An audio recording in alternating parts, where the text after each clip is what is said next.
Hi everyone, this is Lou, and with me today, joining me on the phone, is Dan Lachindro, and we're going to do something different today. We're going to do a little acting and pretending. We're going to, as we read from this book, the Last Natsarim on page 29 and 30 and 31, we're going to be reading a conversation that I had with a Jesuit online that they took down. They removed it. It was a Catholic forum, and I was talking to the most skilled people there that were asking these questions, and I happened to hear my name mentioned, but I'll read this from the book so that you can enjoy it. And Dan's going to be talking in a bucket in a thunderous voice. But he's just going to, we're not meaning to condescend or be arrogant or superior.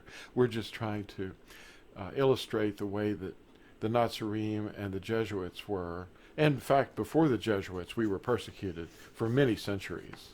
But before the Jesuits even existed. But we don't want to make anyone think that we're judging anyone. But this is just to help people understand what's going on. So, Nazarenes are very real. We were prophesied to appear at Yirmiyahu, that's Jeremiah, 31 verse 6.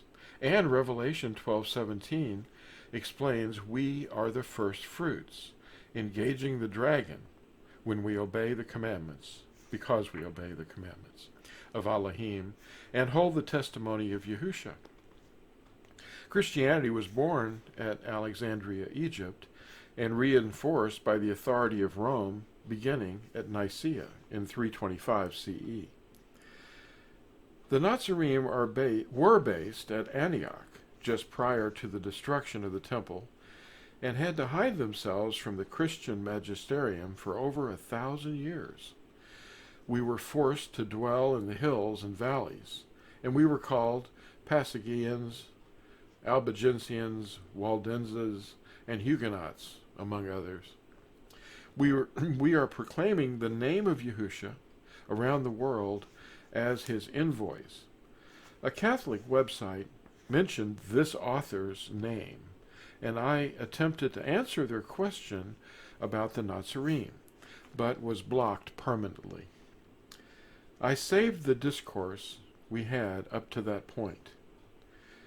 This is the Catholic forum topic on the Nazarenes. A brief conversation between a Jesuit and a Nazari.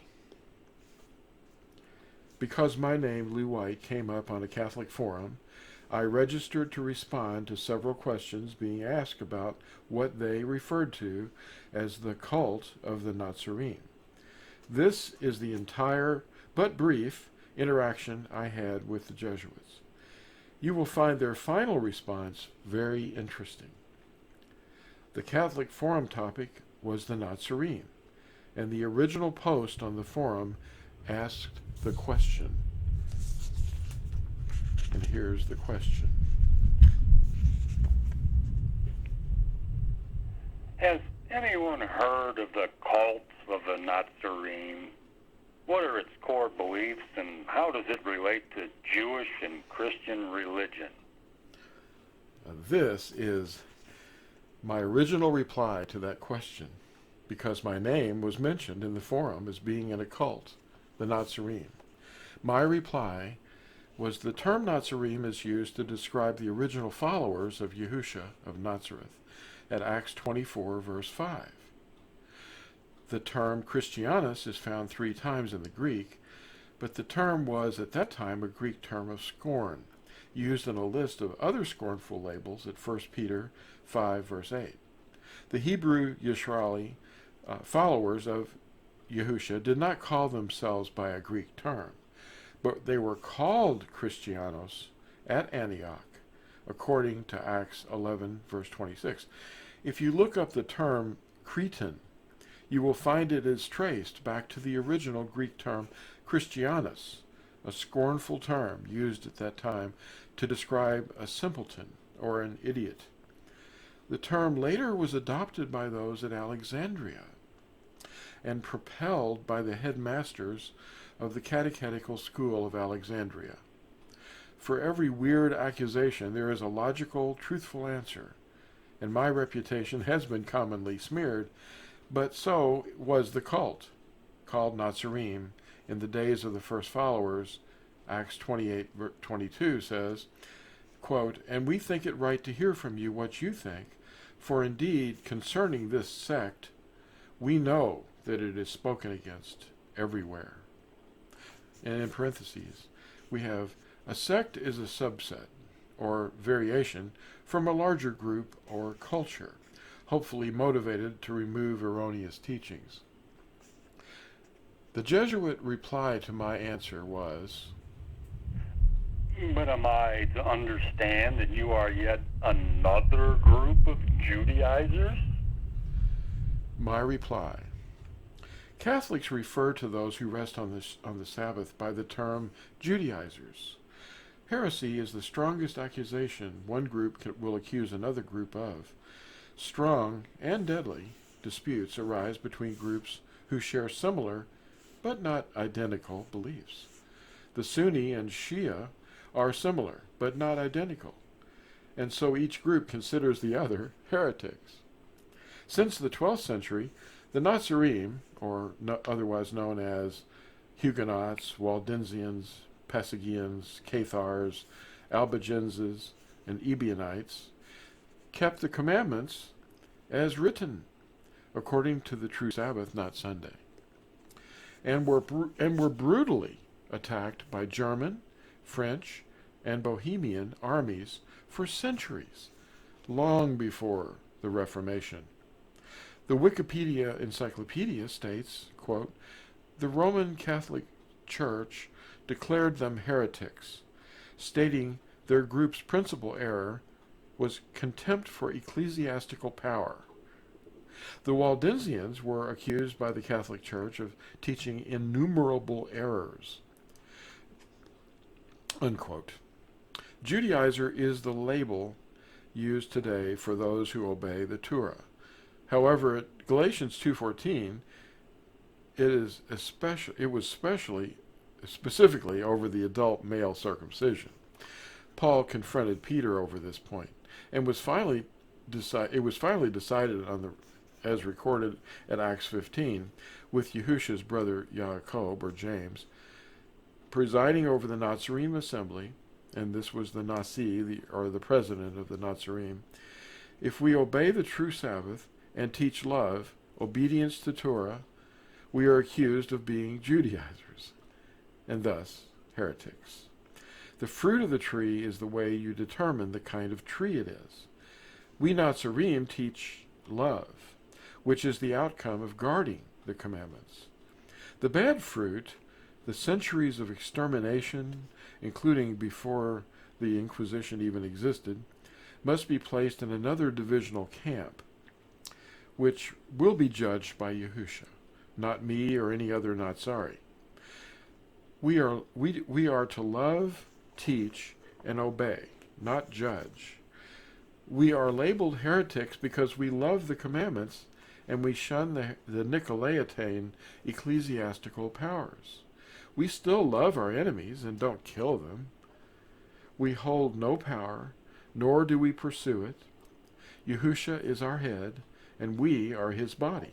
The fruit identifies the tree it hangs on. And the Jesuit reply was this.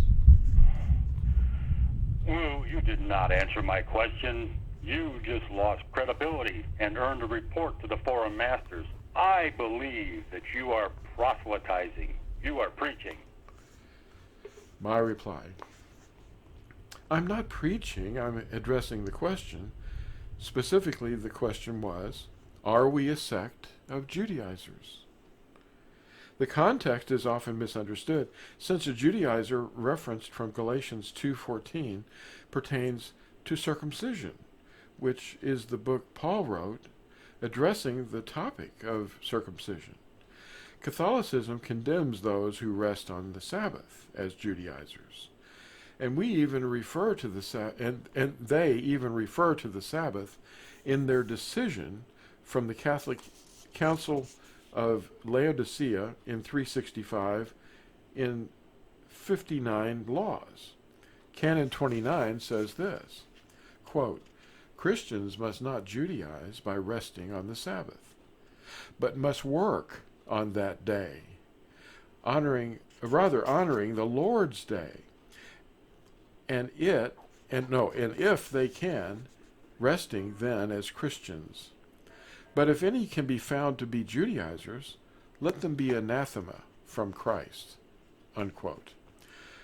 One would have to concede that Yahusha and all his followers would be anathema according to this dogma.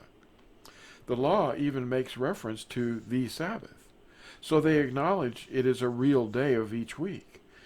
The council orders that work be done on the Sabbath. Who would teach this to be pleasing to Yahuwah? Romans 6 verse 16 tells us, the one we obey is the one we serve. You do not know this? And the Jesuit reply was this. Do you regard the Nazarenes as the true Messianic Judaism, and do you strictly follow Torah law? And my reply was, there is no such thing as Messianic Judaism.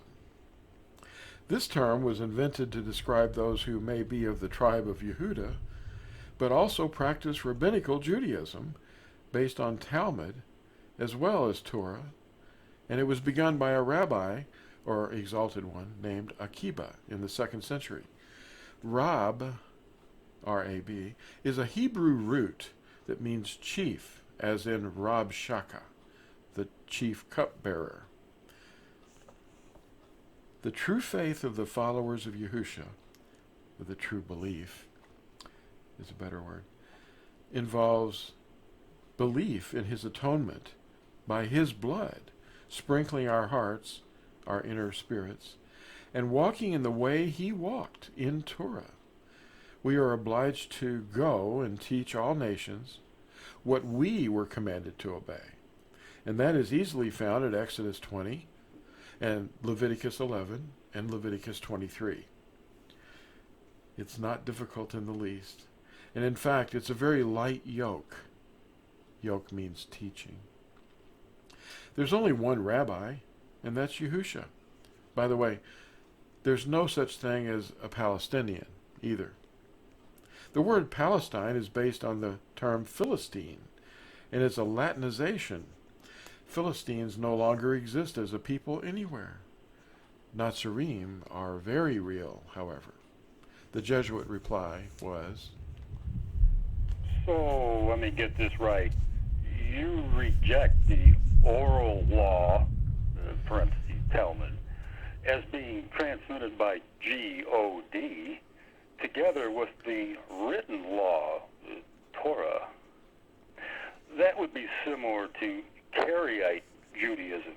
Do you then consider the Nazarene the only true Christians apart from using the term itself? And my reply to that was, there is no such thing as an oral law. As for our similarities with Karaites and the Tanakh, that's the Torah, the Nebiim, and the Ketubim, the law, the prophets, and the writings as they usually understand it, is the basis of revelation of truth. But unlike them, we also embrace the writings of the Brit Chadashah, referred to as the New Testament by Christianity. We overcome strongholds, mental fortresses of errant beliefs, by the indwelling of the Spirit of Yahusha, who guides us into truth and discernment. He gives his Spirit, or breath, to those who obey him, Acts 5:32. We are not a religion. We are guardians of the name, Yahuwah, and his word, the Torah, which he has exalted above all. See Psalm 25:14 and Psalm 138, verse 2. This forum asked the question, what are the core beliefs of the Nazarenes? You're communicating with one of the Nazarenes right now. The Jesuit reply, Thank you for your informative responses. One more question. Do you believe in the divinity of Jesus? I assume you don't believe in the Trinity. Am I correct? And my reply to that was, Yahusha is Yahuwah, as he revealed to Philip at Yehukanan 14, verse 9. He said, in quotes, "Have I been with you so long, and you have not known me, Philip? He who has seen me has seen the Father." Unquote. Sorry, but there's no Trinity revealed as a teaching in Scripture. It came along much later as a part of the creed developed pertaining to baptism, the immersion in water, which is our pledge of a good conscience towards Yahuwah, and our commitment or marriage joining to him. The Spirit is Yahuwah, but since Yahuwah is the same person as Yahusha, there is but one person, not three. Unless you can produce a text of Scripture that actually teaches there are three persons. Acts 20, verse 28 says the Ruach HaKodesh, that's the Holy Spirit, purchased the assembly with his own blood. We are keen to discern between exegesis and eisegesis. I should explain that. Exegesis. That's reading Scripture and learning what it's teaching you without outside influences. And eisegesis is taking something you already believe and hunting it down and finding something that seems to say what you think and believing that it's teaching that. Our wineskins are new and only accept the teaching authority of Yahusha. Old wine, or men's traditions, will not remain where the new wine has been accepted. That's his word and teachings. The light drives away the darkness, overcoming it completely. If Yahuwah were truly three persons, he would have surely told us. Most pagan religions involve three, like Baal Shalishi, which means three Lord. And they all derive from Babel, Nimrod, Tammuz, and Semiramis. We're on page 34 now. And Baal is Hebrew for Lord, so we don't substitute his name for Lord either. These are just some details that may be interesting. I'm not intending to upset anyone. Now the Jesuit replied this way. Your account has been locked for the following reason: trolling, agenda posting. This change will be lifted? Never. Okay, that was the end of his reply. The site at the Catholic, it was called the Catholic Forum.html, and it says the site also removed each posting where they conversed with me and all my responses. And the web page, you can find all this material recorded at fossilizedcustoms.com/CatholicForum.html. And that conversation you've just enjoyed was between myself and Dan Lachendra, who was playing the role of the Jesuit. It's in the book, The Last Natsarim. And that was fun, Dan. Thanks for doing that.